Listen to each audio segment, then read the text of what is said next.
In this video, you'll learn how to create columns and sections in Notion.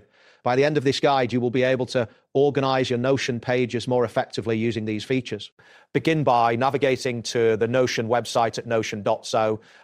Ensure you are logged into your account, as this will allow you to access your workspace and create new content. Once you are in your workspace, locate the title area of your page. Click on this area to enable editing.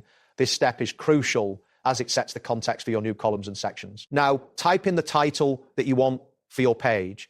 This title will help identify the content you're about to create, making it easier to navigate later. Next, click on a blank space within your page to ensure you're ready to add new elements. This action will provide a clean slate for the next steps in your layout.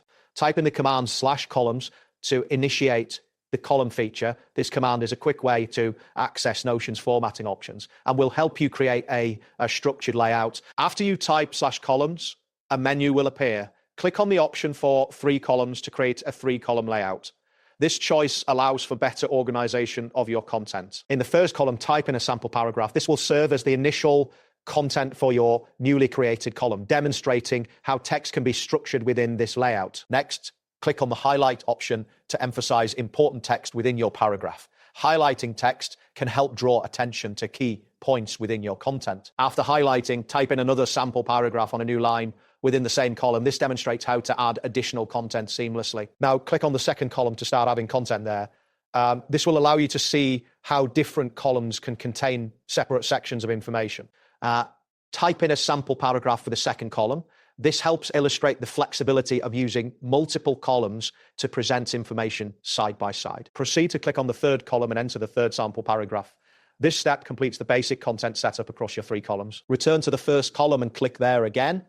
This action will enable you to add more content or make adjustments as needed. Type in /col to add a col block, which can be useful for highlighting important notes or sections within your page. Once you enter /callout, click on the callout option that appears.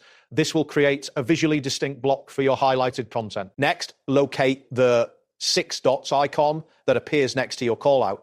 This icon represents the drag and drop functionality within Notion. Click on the 6 dots and then select duplicate 3 times. This action will create multiple callout blocks for you to use across your columns. Now drag or callout blocks into each respective column.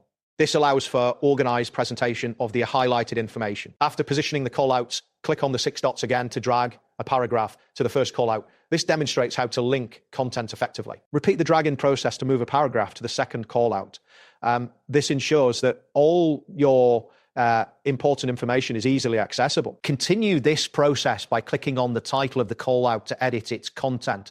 You can customize each callout to fit your needs. Type in /toggle to create a toggle list, which can be beneficial for organizing content that may require expansion or collapse. Click on the toggle list option to implement this feature. It provides an interactive element that enhances user engagement. Drag the paragraph you wish to include inside the toggle. This action creates a cleaner layout by hiding additional content until needed. Type in the name of the toggle to label it appropriately. This helps users understand what content is behind the toggle. Next, create another callout by clicking on the callout option again.